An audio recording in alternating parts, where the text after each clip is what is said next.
Well, in the interest of time, since I know this is going to be a jam-packed conversation, um, why don't we get started? Uh, Absolutely. okay. So, good evening, everyone, and welcome to tonight's conversation as part of our Justice Now series. I am Jerica Richardson, the Senior Vice President for Equitable Justice and Strategic Initiatives at the National Urban League. It's a mouthful title, but a really great one because what it means is I get to work with Alex, who's on with me right now, on a whole host of social justice issues. And tonight, we are talking about an issue that really, both a policy issue and a justice issue that has really been spreading across the country, and that's marijuana legalization. And we don't want to just talk about it from, a general standpoint. We really want to focus on what equitable marijuana legalization looks like and its potential impact on our criminal justice system. So, with that, I'd like to introduce one of our two amazing experts, and hopefully, we'll be joined by our second one shortly. But I have the pleasure of having this conversation with you today with one of my National Urban League colleagues, a brilliant attorney, and his name is Alex Reyes, and he is the Senior Director for Equitable Justice at the National Urban League. And marijuana legalization is his thing. This is in his policy portfolio, and he has been doing an incredible job in this space, among other social justice issues. So, Alex, thank you so much for joining us. Thank you so much, Jerica. And I have to say, and the folks should know that with your leadership in our division, in the Equitable Justice and Strategic Initiatives Division, we've been able to do so much good work. And this issue, I know it's near and dear to me. And as a criminal justice advocate, a longtime criminal justice advocate myself, and I know you are as well, this issue hits home for you as well. So I am so excited to have this conversation. I'm looking forward to having Mr. Hawkins on so that we can share in this. But I'm ready to get going. Awesome. Well, that's what I like to hear. So let's jump right in.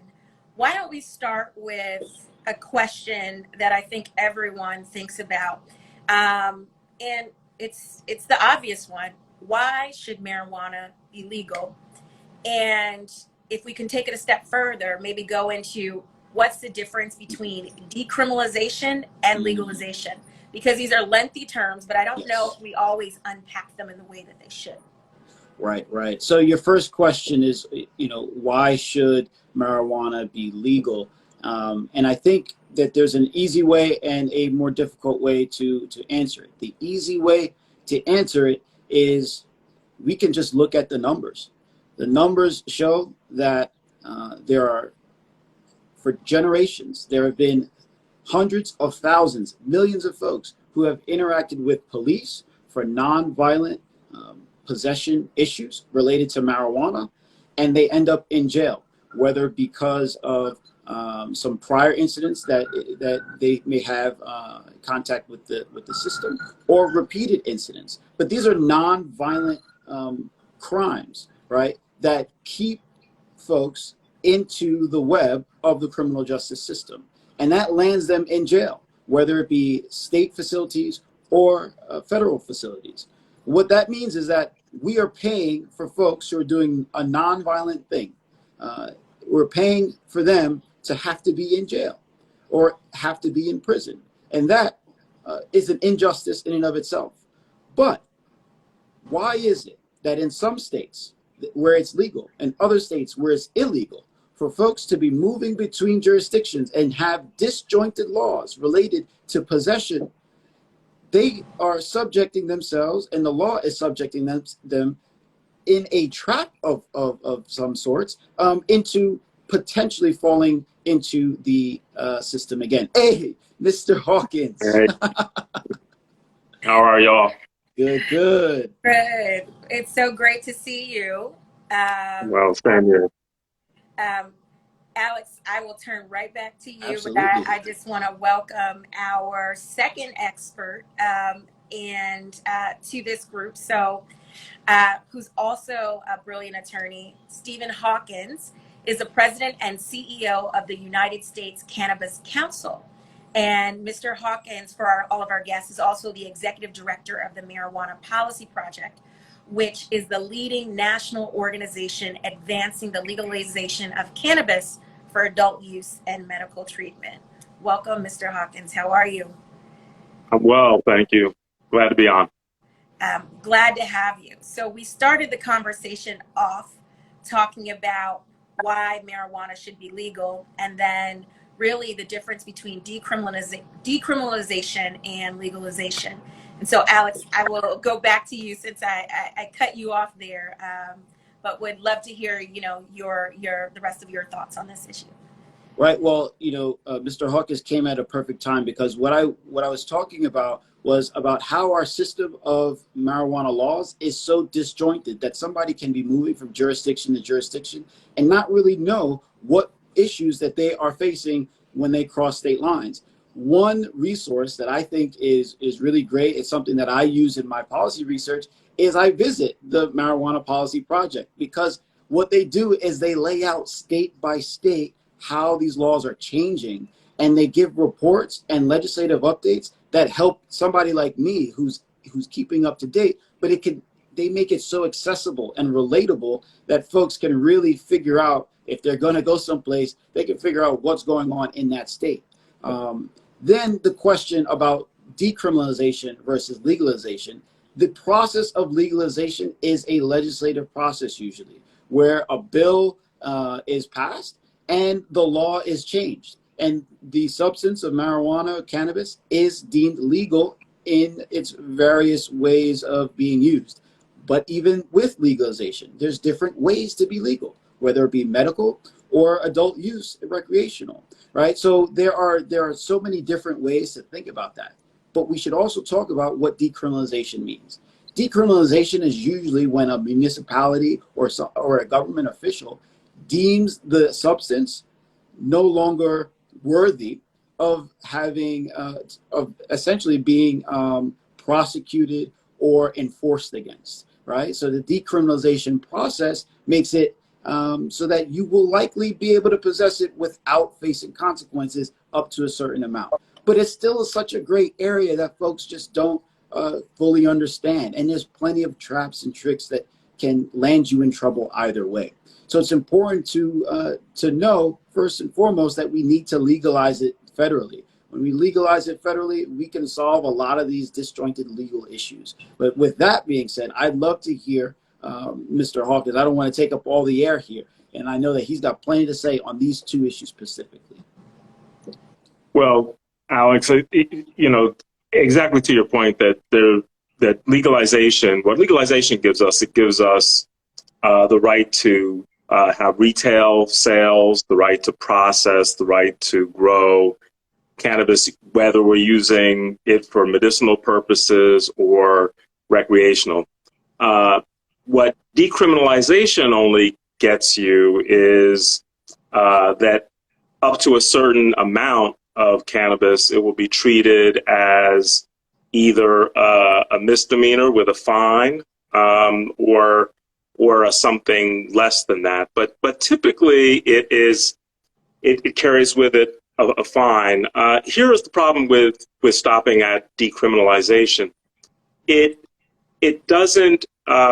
It certainly doesn't give protection to folks of color who, walking down the street could be harassed by the police over cannabis use because it creates this sort of gray area where where cannabis is not legalized for public consumption purposes, but it's decriminalized in small amounts. And so what we've seen is that the arrest rates for cannabis possession by the police, they really don't significantly drop until we legalize. And then, of course, with legalization, we're able to actually have a market, right, where where folks of color can apply for licenses and have businesses and be able to participate in this fast growing industry. So that's the critical difference in my mind between the two. Stephen, thanks so much for Sure. kind of spelling that out. And Alex, thanks for your, your thoughts on the issue earlier. I mean, it's without saying that we know that communities of color, people of color, Black men and women, brown men and women have been, disproportionately impacted by the criminalization of marijuana. But as we're entering this new phase where the constant chatter and conversation is around legalization, I would love to hear a little bit more from you, Stephen, about the role that social equity plays in this legalization effort. Right. It really has to be at the center of the discussion, and social equity in all of its forms. So starting off, social equity means that with legalization, we should see the expungement of past criminal records. We should see people who are still in jail or prison for cannabis-related offenses be pardoned and released. So that's the first aspect of social equity, but it doesn't stop there. We have to ensure that folks of color get an opportunity to participate in the market. And what I mean by that is to have the opportunity to apply for licenses, to be able to have particular opportunities available so that when the licenses are distributed, they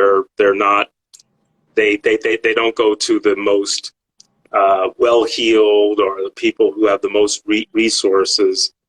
So that's part of the work of the Marijuana Policy Project, to make sure that as states come online, like Illinois or California or New York and Connecticut now, that there are opportunities for licensing that may target, for example, individuals from communities that were targeted in the drug war, as a way to ensure that we see a mix of people applying for licenses.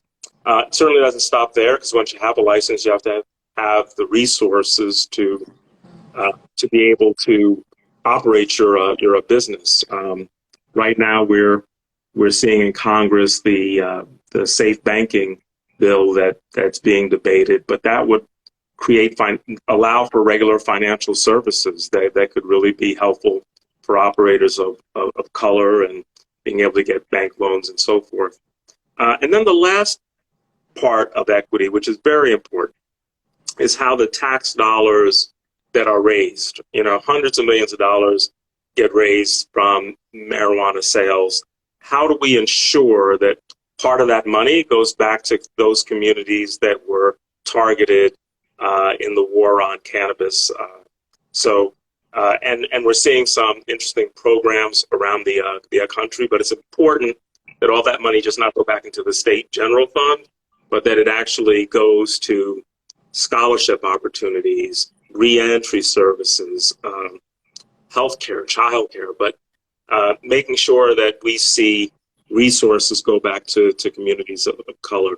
For example, in Maryland, what's been on the table, which I really like, is to see part of the money go to the historical Black colleges and universities in the state to prop up their needs every year. So I think that's really important.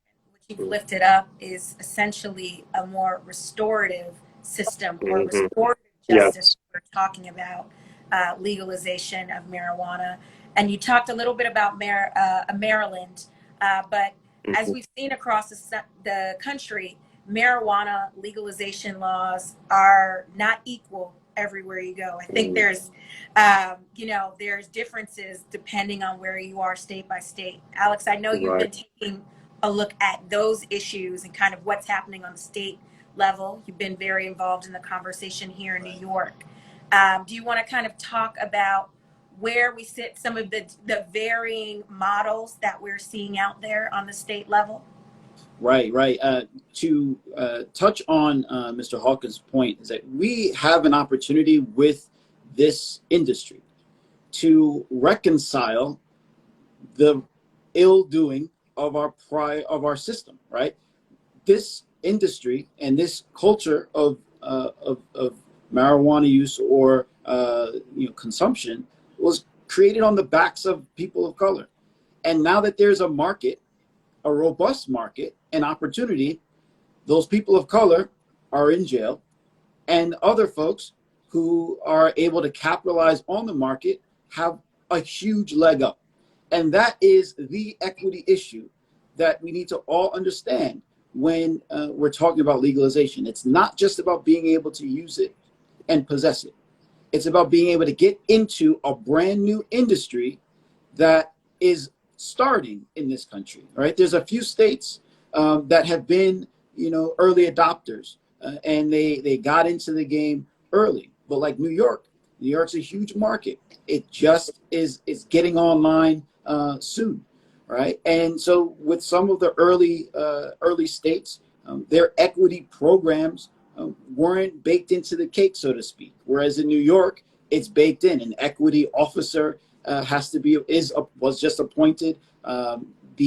There's a certain allocation. I believe it's 40% of tax revenues have to be allocated to social equity programs. Like, that's baking equity into the cake. That is a serious sort of leap in how we need to approach this. But we also know that because some of the other states were sooner to this industry, they weren't really thinking about the equitable justice portion until after implementation of legalization programs. And so they're sort of catching up.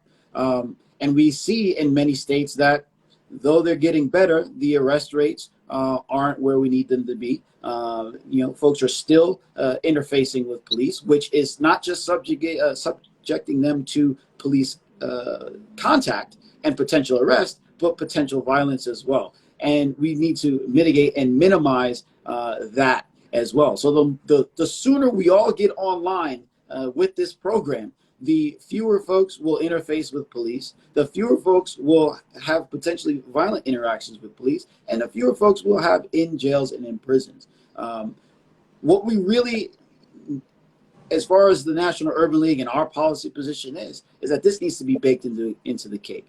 Just a few weeks ago, or several weeks ago at this point, we released our policy platform, which includes a mandate to bake this into the cake, a mandate to include at least a percentage of 40 to 50% of tax revenue dedicated to social equity programs. And that doesn't just mean social services. It includes social services, but it includes education, it includes housing, it includes workforce development, it includes training, right? We have in so many of our municipalities, we have departments of small businesses, and those trainings that they provide are often free. And so one of the issues that we need to reconcile is for folks who want to get into the market, how do they get in? Where do they start? Part of this social equity program should be, here's how you start, or here's how to start thinking about where to start. What are your interests? Are you interested in working in distribution and manufacturing, or do you want to be a retailer? Not everyone's going to be a retailer. So these are the different things that we should be thinking about when we're talking about equity up and down the market and up and down the street. So, Alex, public education, as you pointed out, is key, right? We do need to be informing people and giving them more guidance and information about how they can engage in the business aspect of this. But while we've seen movement in New York and New Jersey and Maryland and other states, we know that, federal legislation still needs to cross the finish line, and that we need to continue to push on the state and local level. Stephen, what would you say to everyday folks that may not be doing policy work day in and day out like you and Alex are? How can they get involved in this movement? What organizations can they join? Because as much education is needed on the business side of this, we do need to do some more education and get more folks involved on the advocacy so that we can make these opportunities available to more of our people? Absolutely. I would certainly encourage folks to visit the Marijuana Policy Project's website, mpp.org. There's good information there. We're soon going to launch a national campaign called Cannabis in Common, and which will have links, and we'll have that up on the MPP website in the next month. But it's going to be a national platform so that everybody can go on and express for their congressman or senator that they want to see cannabis legalized. Right now, we have a fight in Congress to end federal prohibition. What that means is that the federal government, which has for decades has had cannabis on the same level as heroin, as a Schedule I drug, meaning that it is considered one of the most dangerous drugs in the country. It's been that way since 1970. We want to see cannabis taken off of this schedule. And then it's left to the states then to determine when they want to tax and regulate cannabis within their jurisdictions. But this should in no way be a federal crime. And that's what we're pushing hard for in Congress. And that's where we need folks to weigh in and let their senators and members of Congress know that they want to see cannabis legalized at the federal level. Thanks for that, Stephen. And this question goes out to both of you. How will we handle advertising of legal marijuana? Because we see all this stuff happening on the legislative stage, but how does that actually trickle down for everyday people and really having an understanding where things stand wherever it is that they may live? Not just because it's newly legalized, but we also want to make sure that there's clarity for folks, because there may be differences depending on one's age. What should the advertising strategy around these types of policies be? I don't mind taking the first crack at it. I want to answer that in two ways. First, of course, we have to be aware that that the laws around cannabis consumption for recreational purposes, you'll have to be 21 and older, just like with alcohol.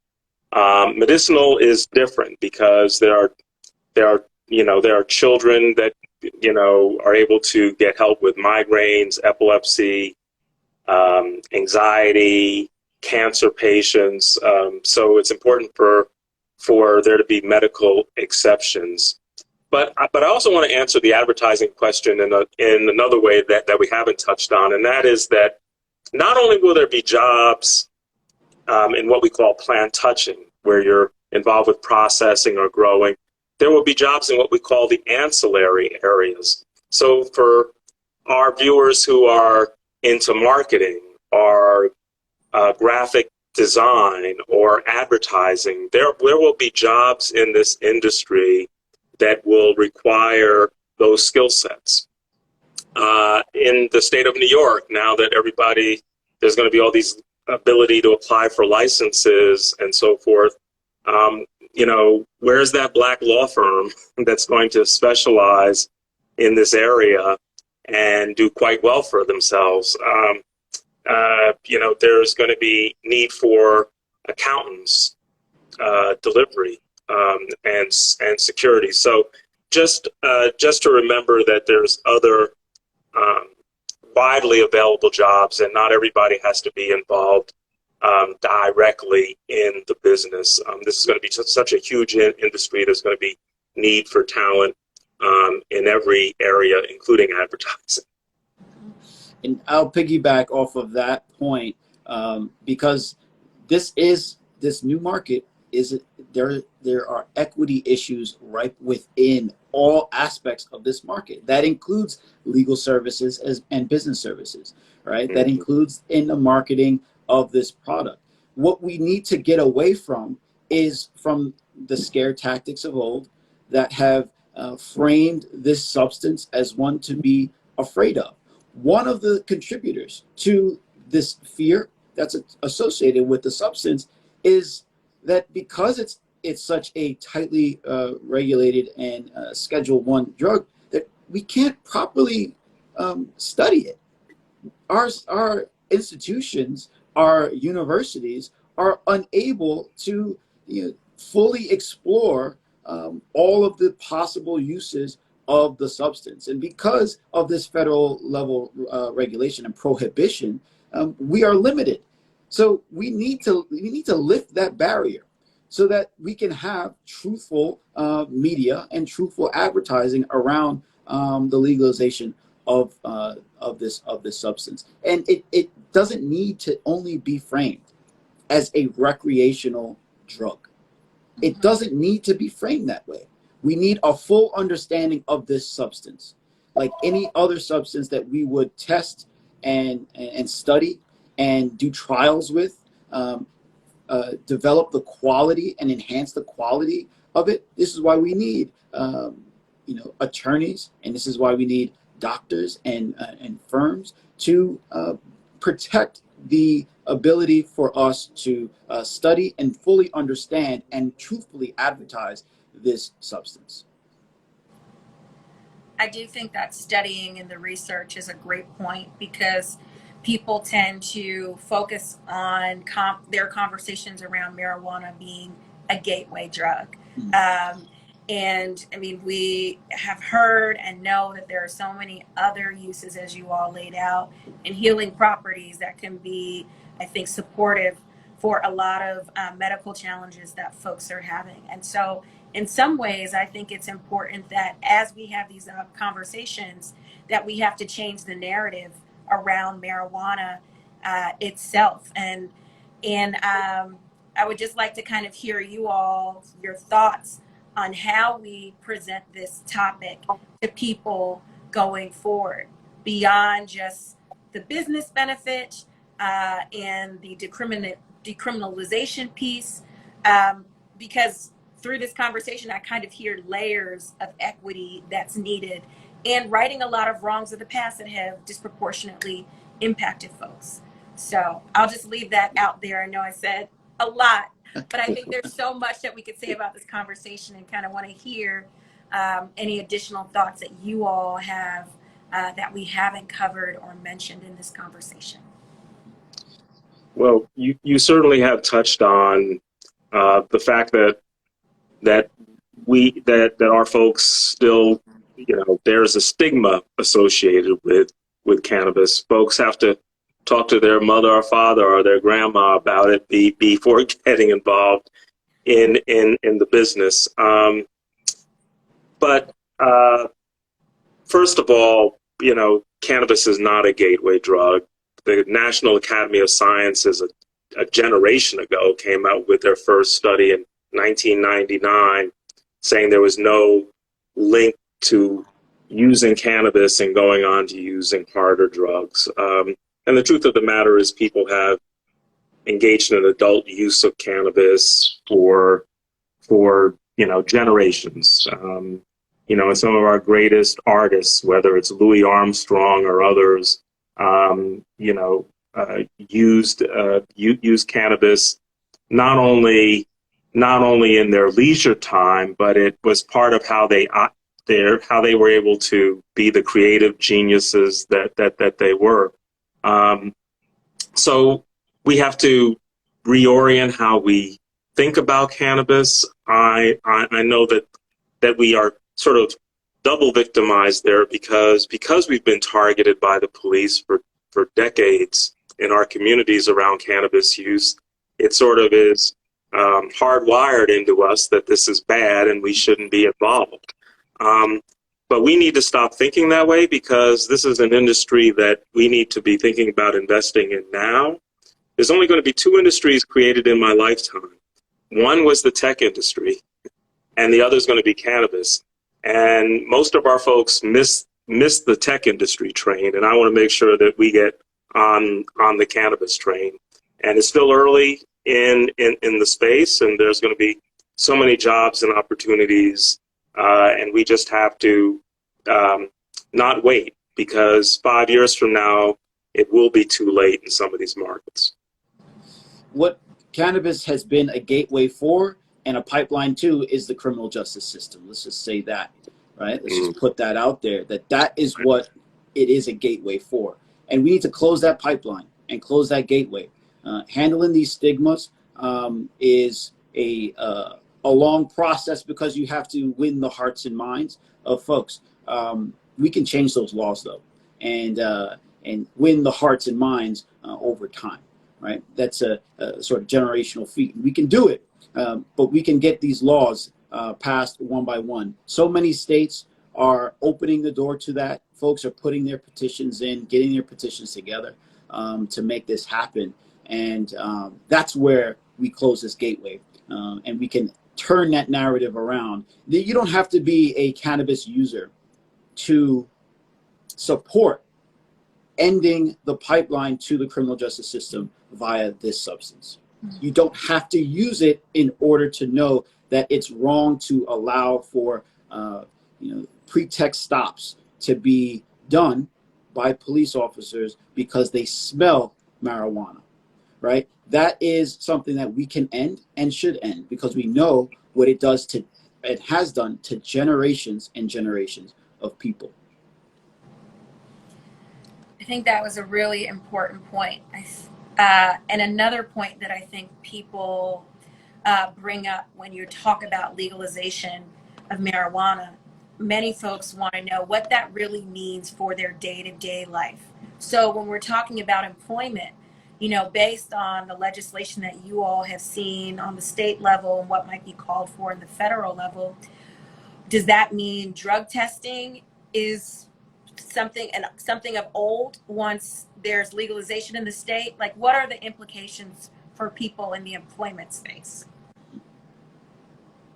Alex, you want to go first? Yeah, I'll take a stab first. And it's an important issue. It's an equity issue, and we don't test folks for alcohol use. And it's a legal substance, and we don't test folks for cigarette smoke, right? And it's a legal substance. So once it's legal, we shouldn't be testing for it, but we should be prohibiting folks or saying that folks can't use it on the job, right? We don't allow you to drink while you're on the job. Say that for a happy hour.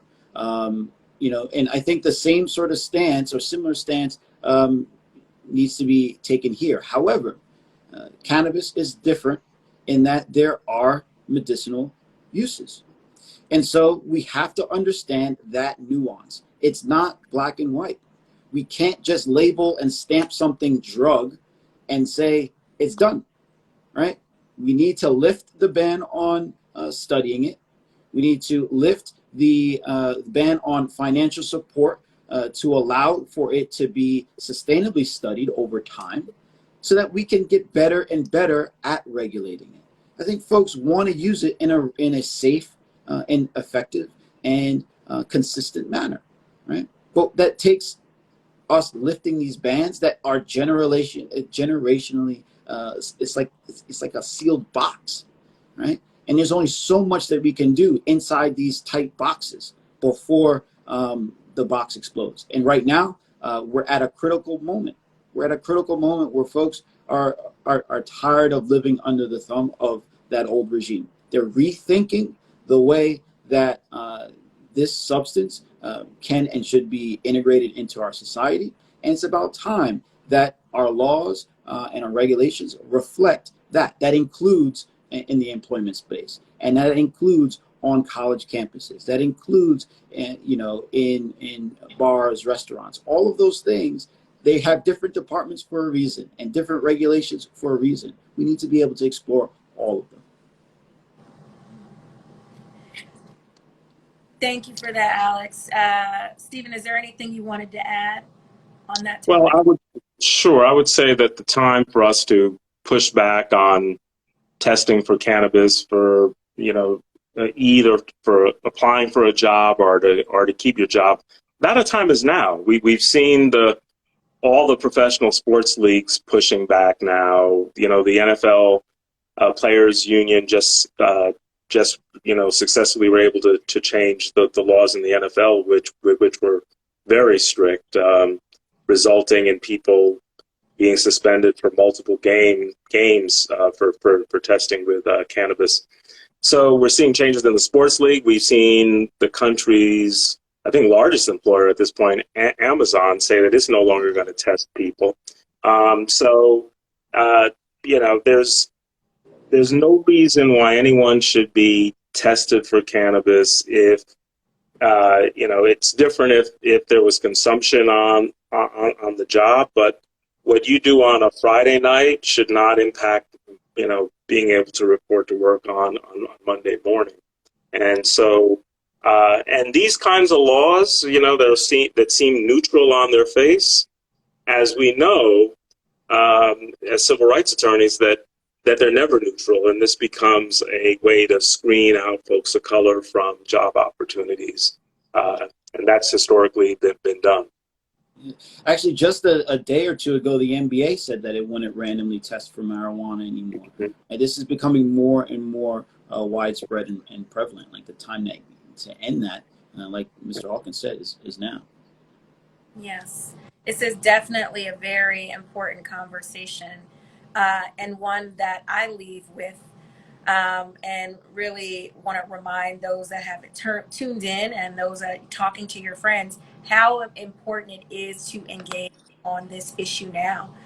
No matter where you may stand on the spectrum, you have the opportunity to get involved in the advocacy. You have the opportunity to get involved in conversations about what implementation in an equitable and just way looks like in your state. And if you're not at the table, you miss the opportunity to shape the way that these policies are rolled out, and you miss the opportunity to influence the positive impact that it can have on our communities. So I have seen a lot of, I think, positive comments in the chat. I think a lot of the things you've said, Alex, and that you've said, Stephen, have resonated with folks this evening. And so, I encourage folks to stay connected, definitely get engaged, look up the Marijuana Policy Project, and really there's a number of organizations that you can connect to get engaged in this work. And I actually think this conversation really just cracks open the door to additional conversations that we need to have on this topic. It's just not a one day talk about the issue and we move on. We can't afford to move on. We have to engage. And so before we close, I would like to turn it over to you, Alex, and then to you, Stephen, for just a few final words. And I just want to say thank you so much for joining us and shedding so much light on this important topic. Thank you so much, Jerica. What I want to really end with, and is a point that we didn't make yet, is that there is a corporate responsibility for folks who are already in the game to employ an equity agenda. You have your foot in the door. You cannot block our entry.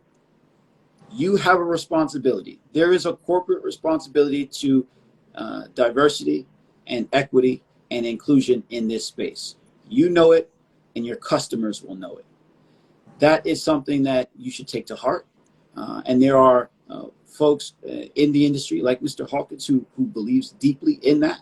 And the National Urban League, we believe deeply in that.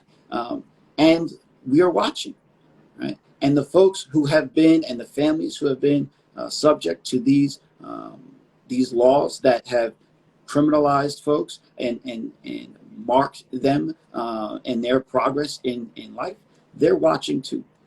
So I want to leave with that point, that diversity and equity and inclusion doesn't just include the law. It doesn't just include prosecutors' offices and police departments. It also includes the stores.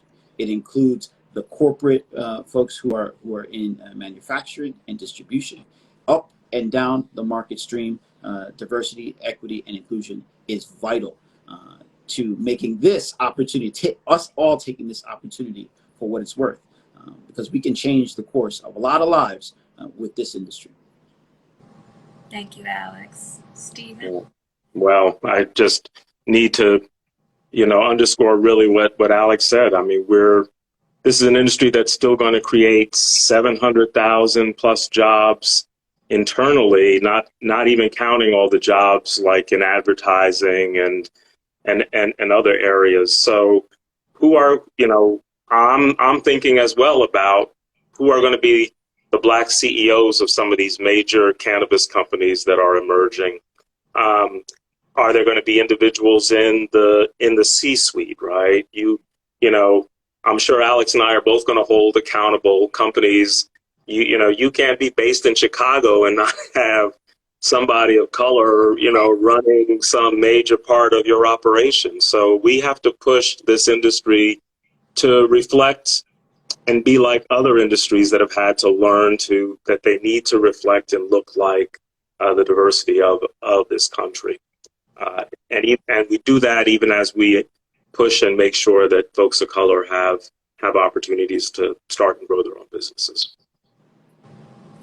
Well, thanks so much to both of you. I learned a lot in this conversation, and I look forward to future conversations on this topic. If we learn nothing else, we know that the time is now. That window is closing. And so for all those who have tuned into us, to this Justice Now conversation, we thank you. We encourage you to get involved, and we look forward to you tuning in next time. Alex, Stephen, thank you so much for joining us this evening. Appreciate It's a pleasure. Thank you. it. Bye. Take care.